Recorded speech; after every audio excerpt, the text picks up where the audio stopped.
आज जेहेतु मार्गशीर मास गुरुवार आज देखंतु कौन रोषे करची।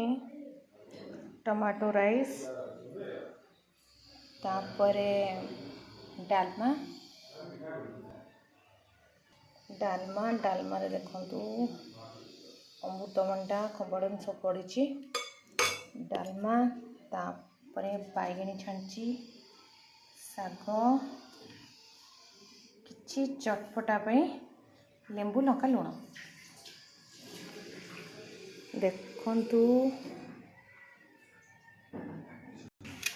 तापरे मो हस्बैंड बसले खाइबा पई से कहिबे केमिति हेची खाया को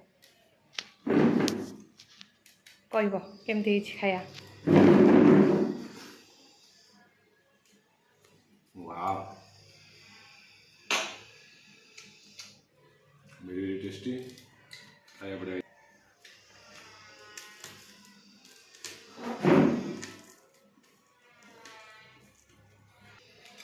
डालमा गोली खाओ डालमा रे जो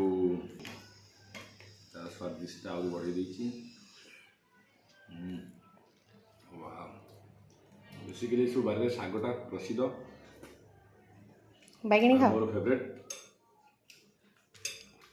साग भजा टे बैगन साग भजा बैगनटा खाइलनी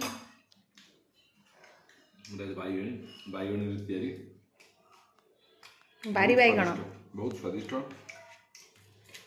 आमर बारी हम छत उपर छत उपर तोलाई आस बहुत बढ़िया मत तो मो खाया भल लगुच तेणु आपण मैंने घर रोषे कर निजे अरुआ डालमा आज बाड़ा